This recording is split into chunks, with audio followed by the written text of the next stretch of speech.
हे guys, अस्सलाम वालेकुम, welcome back to my channel Shama's kitchen and blog. तो आज किचन में मैं बहुत जल्दी आ गई थी कि बहुत सारा काम करना था और ये सारी चीज़ें मुझे पहले ही करनी थी, लेकिन मार्केटिंग के चक्कर में ना सब चीज़ें लेट हो गई, बहुत ज़्यादा लेट हो गई।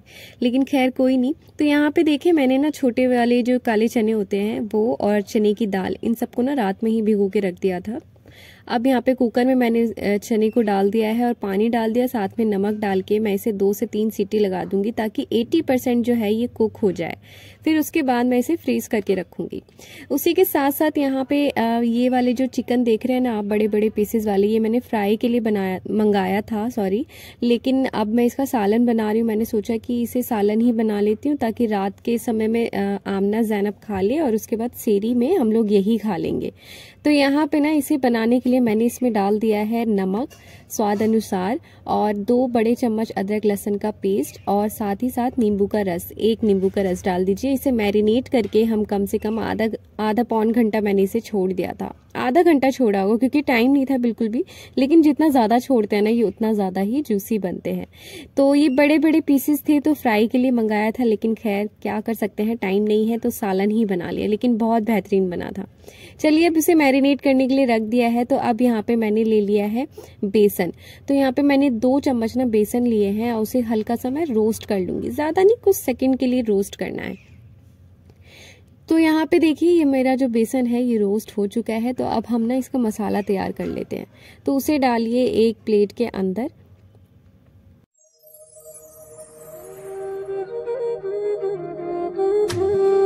तो यहाँ पे कुछ मसाले जाएंगे। तो यहाँ पे मैंने ना सरसों का तेल लिया है, आप रिफाइन भी ले सकते हैं। जितना तेल आप चिकन बनाने के लिए यूज करेंगे ना उतना ही आपने इसमें डाल देना है। अब यहाँ पे मैंने आधा चम्मच ले लिया है अजवाइन का पाउडर। उसके बाद मैं ले रही हूँ यहाँ पे फूड कलर है, ये पुलाव का रंग होता है ना, वो वाला रंग है ये। तो ये ऑप्शनल है, आप चाहे तो रखें, बस इससे कलर अच्छा आता है तो देखने में खूबसूरत लगता है। कहते हैं ना, खाना खाने से पहले देखने में इतना अच्छा होना चाहिए कि बस मन ललचा जाए। 1 चम्मच इसमें डाल दिया है मैंने काली मिर्च और जीरे का भुना हुआ पाउडर। अगर आपके पास भुना हुआ नहीं है तो आप ऐसे भी डाल सकते हैं। 1 चम्मच मैंने डाल दिया है इसमें गरम मसाले का पाउडर। अब थोड़ी सी मैंने इसमें यहाँ पे कसूरी मेथी भी डाल दी है ताकि फ्लेवर आ जाए। आधा चम्मच इसमें डाल दिया है मैंने काला नमक। 1 चम्मच डालूंगी लाल मिर्च का पाउडर। तीखा आप अपने हिसाब से कम या ज्यादा कर सकते हैं, मैंने आमना ज़ैनब की वजह से कम रखा है। आधा चम्मच मैंने इसमें डाल दिया है हल्दी पाउडर। 1 चम्मच धनिया पाउडर।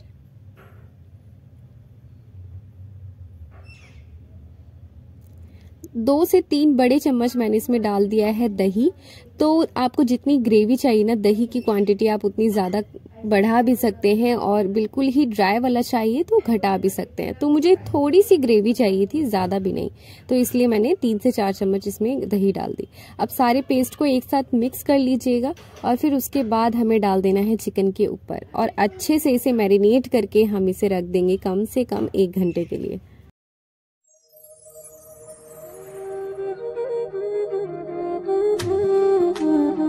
तो 1 घंटा हो चुका था।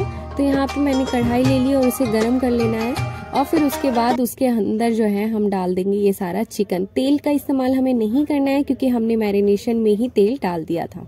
अब इसको अच्छे से चला लीजिए और जो भी मसाला आपके प्लेट उसमें बर्तन में लगा होगा ना, आप पानी डाल के उसे रख दीजिएगा। जब इसमें उबाल आ जाएगा ना तब हम इसे ढक करके रख देंगे। अच्छा, जब हम इसे ढकेंगे ना तो बीच में करछी डाल के फिर इसे ढकिएगा ताकि ये अच्छे से पक भी जाए और ज़्यादा गले भी नहीं, क्योंकि बड़े बड़े पीसेस से टूट जाएंगे तो बिल्कुल भी अच्छा नहीं लगेगा। तो यहाँ पे देखिए, चना भी जो है मेरा 80% गलकर तैयार हो चुका है। तो इसे मैंने प्लेट में निकाल दिया ताकि सारा पानी जो है वो ड्राई हो। तो यहाँ पे ना मैं चपली कबाब बनाऊंगी बीफ का। तो वो उसको बनाने के लिए एक पतीली लिया, उसमें डाल दिया मैंने 2 चम्मच रिफाइंड ऑयल और उसके बाद मैंने इसमें डाल दिया बीफ का कीमा। ये कम से कम 1 kg था। ठीक है, इसे चलाएंगे हम हल्का सा ताकि नीचे से चिपके नहीं, फटाफट से चला देना है और गैस का फ्लेम जो है लो ही रखना है। उसके बाद मैंने यहाँ पे 1 क्यूब डाल दिया है अदरक लहसुन का। मैंने कहा था ना, फ्रीज करने से बहुत ज्यादा चीजें आसान हो जाती हैं। उसके बाद मैंने यहाँ पे डाल दिया है चने का दाल जो हमने भिगो के रखा था। तो ये दोनों एक साथ डाल देंगे ताकि दोनों जल्दी से गल जाए। और साथ ही साथ मैंने इसमें नमक डाल दिया है स्वाद के अनुसार और थोड़ा सा इसमें 1/2 कप के अकॉर्डिंग हम डाल देंगे पानी, ताकि दाल भी और हमारा गोश्त जो है वो सब चीज़ें अच्छे से गल जाए। जब इसमें उबाल आ जाएगा तो इसे लो फ्लेम पे ढक करके छोड़ देंगे। तो चना यहाँ पे ड्राई हो चुका है। तो और ठंडा भी, जब भी हम जिपलॉक बैग में कोई भी चीज़ डालें ना तो बिल्कुल अच्छे से ठंडी हो जानी चाहिए, तभी हमें डालना चाहिए। तो चना ड्राई भी हो गया है और ठंडा भी हो गया है। तो इसे मैं जिपलॉक बैग में डाल के स्टोर कर लूँगी, फ्रीज कर दूँगी, ताकि रमज़ान के दिनों में ईजी हो जाए सारी चीज़ें। तो यहाँ पे मैंने सारा डाल दिया है और इसकी सारी हवा निकाल के तभी आप इसको बंद करके और फ्रीज कीजिएगा। तो ज़ैनब को ना कश्मीर की एप्पल बहुत पसंद आते हैं और हमेशा वो पापा से कहती रहती है, और पापा फ्रूट मंडी में है, इसी वजह से उसकी ख्वाहिशें हमेशा पूरी होती रहती है। तो यहाँ पे ज़ैनब का फेवरेट एप्पल पापा लेकर आए थे, तो वो उसी में इतनी ज़्यादा खुश हो गई थी, इतना शोर मचाने लग गई थी कि मेरे लिए एप्पल फिर से आ गया। चलिए खैर, तो यहाँ पे ये देखिए मैंने ना आटा सुबह में ही गूंद कर रख लिया था, मतलब सुबह ही हो रही है अभी भी। तो आटा मैंने गूंद लिया था और उसे ना तेल लगा करके रख दिया था, ताकि ऊपर से जो पिपड़ी सी पड़ जाती है ना वो ना पड़े। तो सारा चीज़ मैंने एक तरफ चढ़ा रखा था गैस पे। तो मैंने सोचा कि चलो अब रोटियां बेल के ही मैं फ्रीज कर लेती हूँ, ताकि रमज़ानों में क्या होता है ना कि रोज़ा रखने के बाद बिल्कुल भी इफ्तारी करने के बाद तो मन ही नहीं करता है कि खड़े होकर रोटियां बनाएं, इतनी हिम्मत नहीं होती है, और इफ्तार से पहले इतने सारे काम होते हैं कि पॉसिबल ही नहीं हो पाता है। तो इसीलिए इसी चीज़ों को आसान करने के लिए मैंने क्या किया कि यहाँ पे आटा जैसे हम पराठे के लिए गूंदते हैं ना, हल्का सा नमक डाल के, बस वैसे ही हमें आटा गूंदना है। और उसके बाद नॉर्मल जैसे हम पराठा बनाते हैं बस वही बनाना है, कोई तामझाम कुछ भी नहीं करना। आप चाहे पराठा ना बनाना हो तो आप सिंपल रोटियां जो बनाते हैं ना आप वो भी बना सकते हैं, या आप चाहे थोड़ी मेहनत और करके लच्छा पराठा भी बना सकते हैं। तो ये आपकी अपनी मर्जी है। तो मेरा मन था कि मैं पराठा ही बनाऊं, तो इसीलिए ना तो मैंने इतना सारा आटा गूंद लिया है और अब मैं यहाँ पे पराठा बनाने लग गई थी। और इतना थकावट हो गया था ना ये बनाने में, खड़े खड़े जो पैरों की बैंड बजी थी ना, मत ही पूछिए, इतनी ज्यादा। तो अब क्या करना है, एक एक पराठा हमने बेल लेना है। फिर उसके बाद नीचे मैंने बटर पेपर रख दिया। आप चाहे पेपर ना हो तो अखबार पेपर हो, या जो पेजेस होते हैं कॉपी के वो ले सकते हैं, कुछ भी ले सकते हैं। और फिर वो रखना है, फिर उसके ऊपर पराठा, फिर एक पेपर, फिर एक पराठा, फिर एक पेपर, फिर एक पराठा, ऐसे करके हमें रखना है। इससे क्या होगा कि पराठा आपस में चिपकेंगे भी नहीं और बिल्कुल फ्रेश रहेंगे। जब हमें इन्हें जिपलॉक बैग में रखेंगे ना तो ये बहुत ही फ्रेश रहेंगे। मैं आपको नेक्स्ट वीडियो में, इस वीडियो में तो नहीं दिखा पाऊंगी, जब ये फ्रीज हो जाएंगे मैं इन्हें बनाऊंगी तो मैं अपने इंशाल्लाह वीडियो में जरूर लूंगी।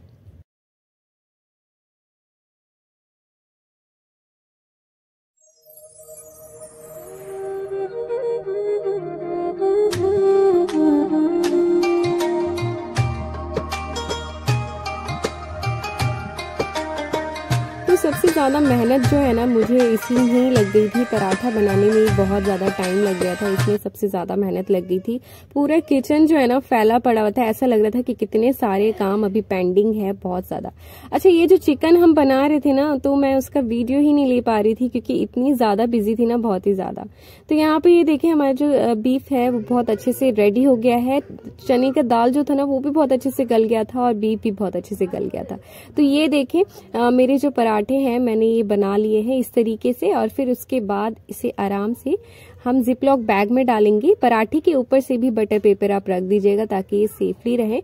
और फिर उसके बाद हम इसे जिपलॉक बैग में डाल देंगे और फिर फ्रीज कर देंगे। बिल्कुल प्लेन सी जगह पे आप डालिएगा, जब ये स्टिक हो जाएंगे तब आप इसे कैसे भी रख सकते हैं, लेकिन अभी ये सॉफ्ट है तब तक हम इसे प्लेन सी जगह पे डालेंगे। तो अभी और बाकी था, जितने बनते चले गए मैंने फ्रीज करती चली गई थी।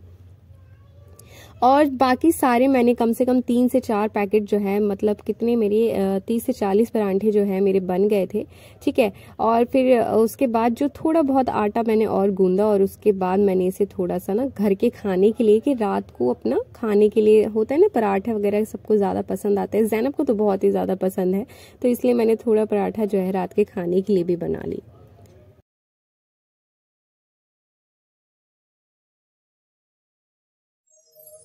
तो चलो मेरा रोटियों का काम तो हो गया ख़त्म। तो अब यहाँ पे मैं क्या करने लग गई, यहाँ पे मैंने ना चने का दाल जो भिगोया हुआ था तो उसमें से थोड़ा सा बचा लिया था।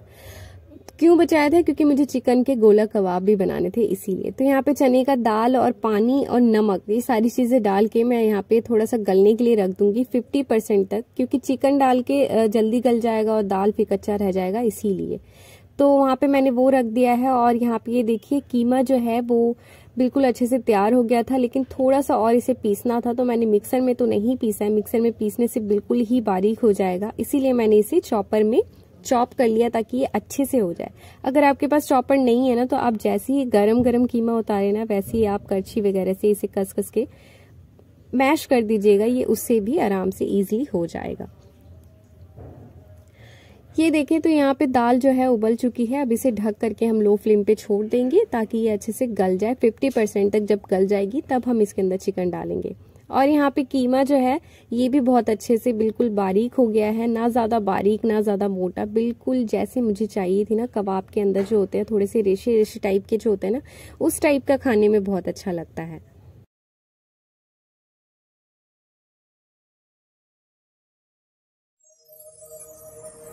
50% तक जो दाल है ना हमारी गल चुकी है, तो बस हमें इतनी ही चाहिए थी। अब इसके अंदर जो है मैंने यहाँ पे ½ kg बोनलेस चिकन के छोटे छोटे पीसेस कर लिए थे, उन्हें डाल दूंगी। अब इन दोनों चीजों को डाल के जब इसमें उबाल आ जाएगा, फिर इसे ढक करके लो फ्लेम पे छोड़ दूंगी ताकि चिकन भी गल जाए और चने की दाल जो है वो भी अच्छे से गल जाए। अब ये जो कीमा है ना, अब इसमें मसाले डाल देंगे। तो यहाँ पे मैंने ले लिया है 1 चम्मच लाल मिर्च का पाउडर। तो तीखा आप अपने हिसाब से रख लीजिएगा। मैं यहाँ पे हरी मिर्च का भी इस्तेमाल करूंगी, इसलिए मैं दोनों के हिसाब से रख रही हूँ, और बच्चों की वजह से मैं कम ही रखती हूँ। और फिर उसके बाद यहाँ पे मैंने ले लिया है 1 चम्मच धनिया पाउडर, 1 चम्मच गरम मसाले का पाउडर, 1 चम्मच चाट मसाले का पाउडर,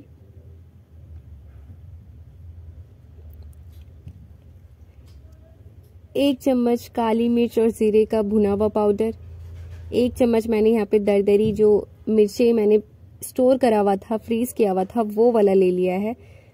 उसके बाद ये देखिए मैंने जो फ्रीज करा हुआ था धनिया, मैंने आपको दिखाया था, ये देखिए बिल्कुल फ्रेश है, ये आपस में चिपके भी नहीं है, एकदम फ्रेश खुले खुले से हो रहे हैं। तो यहाँ पे मैंने धनिया भी ले लिया है। धनिया डालने से इसके अंदर का जो फ्लेवर है ना वो बहुत ही अच्छा आएगा। अब इन्हीं सारी चीज़ों को ना हम अच्छे से मिक्स कर लेंगे बहुत अच्छे से।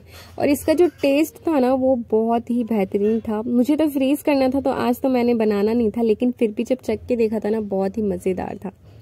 और यहाँ पे ज़ैनब को ये हो रही थी कि मम्मा मैं आपकी हेल्प करूंगी, तो ये भी अपना चॉपर से ब्रेड क्रम्स बना रही है इसी ने सारा बनाया था। चलिए यहाँ पे कबाब जो है मिक्स हो चुके हैं। उसके बाद हाथों में आप तेल लगा लीजिए, और उसके बाद इसे जो चपली कबाब का शेप देते हैं सेम वैसे ही आप शेप दे सकते हैं। आप चाहे और जैसे भी तरीके हो वैसे बना सकते हैं, गोल या फिर जैसा भी आपको बनाना हो, कोई मसला नहीं।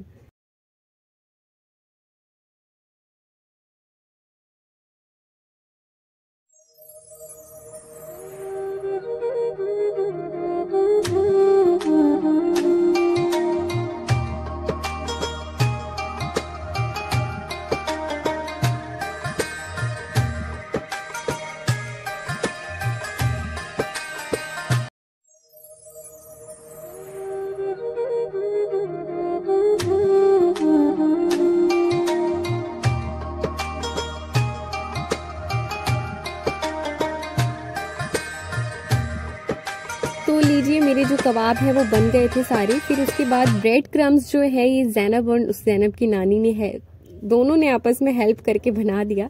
और फिर मैंने यहाँ पे 3 अंडों को ना तोड़ के अच्छे से फेंट लिया है। तो ये देखिए इतने बड़े बड़े, मैंने उसे छोटा बनाया था, फिर मम्मी ने कहा कि नहीं थोड़ा बड़ा बनाओ, तो फिर मैंने उसे बड़े बड़े बना दिए। अब हमें अंडे में इसे डिप करना है। अच्छा आप ना स्पून की हेल्प से, फॉक की हेल्प से कीजिएगा ताकि आपके हाथों में लगे भी नहीं और ईजिली हो जाए। फिर क्या होगा, अगर आप हाथ से करेंगे ना तो अंडा लग जाएगा, फिर ब्रेड क्रम्स आपके पूरे हाथ पे लग जाएगा, फिर आप बार बार हैंड को वॉश करोगे तो अच्छा नहीं होगा। अच्छा मतलब फ्रेश सा नहीं लगता क्लीन सा। फिर उसके बाद अंडे के साथ डिप करने के बाद हमें इसमें ब्रेड क्रम्स में हम इसे डाल देंगे और इसकी कोटिंग कर देंगे अच्छे से। ऐसा करने से ना जब हम इसे फ्राई करेंगे तो ये बहुत ज़्यादा क्रिस्पी बनेंगे, बहुत ज़्यादा टेस्टी बनेंगे। तो ऐसे ही करके हमें सारे कबाब को हमें डाल देना है इसके अंदर।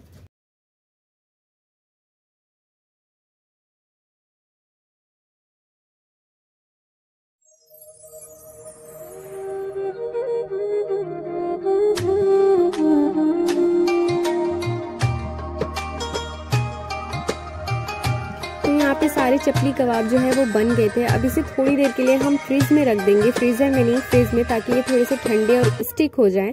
उसके बाद हम इसे जिपलॉक बैग में डालेंगे। अब यहाँ पे चिकन और दाल भी अच्छे से गल चुका था, तो अब इसे भी मैं चॉपर में ही चॉप करूंगी। आप चाहे तो गरम गरम करछी से भी कर सकते हैं, और अगर पेस्ट बनाना हो, मतलब मिक्सर में पीस के करना हो, तो आप वैसे भी कर सकते हैं, वो आपकी अपनी मर्जी है। लेकिन मैंने चॉपर में कर लिया, वो ईजिली हो चुका था।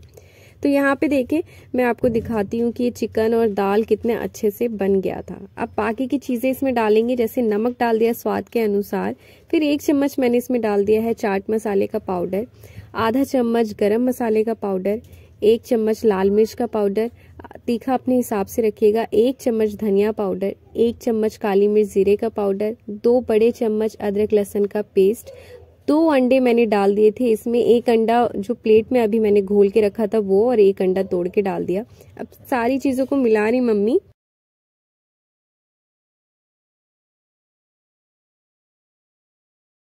साथ ही साथ मैंने इसमें थोड़ा सा हरा धनिया डाल दिया कि उससे फ्लेवर अच्छा आएगा, और इसके साथ मैंने 1 चम्मच दरदरी वाली जो हरी मिर्च है ना, वो डाल दिया। आप पेस्ट भी डाल सकते हैं। उसके साथ साथ थोड़ा सा मैंने सरसों का तेल भी डाल दिया है, आप चाहें तो रिफाइन भी डाल सकते हैं। अच्छा, ये जो चिकन हमने बनाया था ना, ये बिल्कुल ग्रेवी के साथ बनकर तैयार हो गया था। लास्ट में मैंने बस इसे अंगार दे दिया था, इससे इसका टेस्ट जो है ना बहुत ही बेहतरीन आएगा।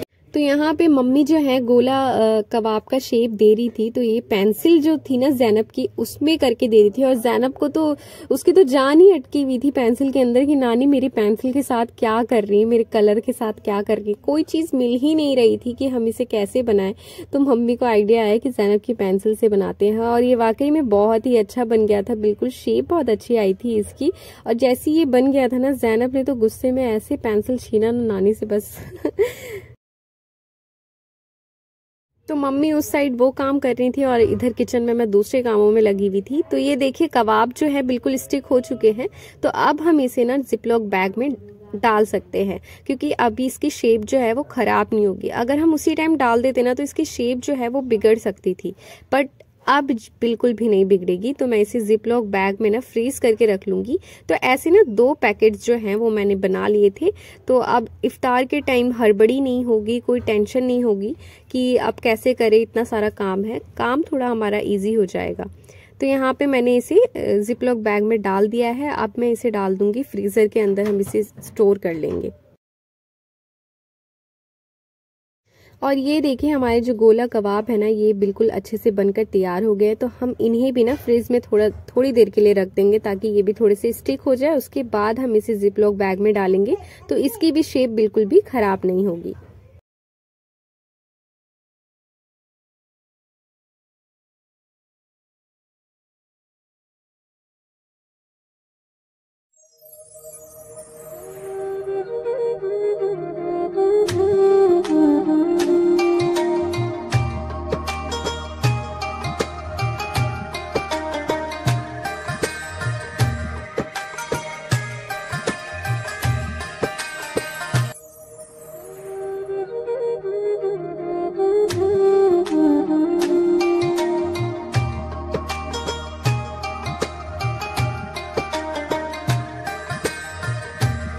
तो अब मैं आपको दिखाती हूँ कि फ्रीज़र तो पूरा मेरा भर चुका था, इतनी सारी चीज़ें हमने स्टोर कर ली थी, और बाकी फ्रिज में भी थी। तो इसी के साथ आज की वीडियो बस एंड करती हूँ। मिलते हैं नेक्स्ट वीडियो में। टेक केयर, अल्लाह हाफिज़।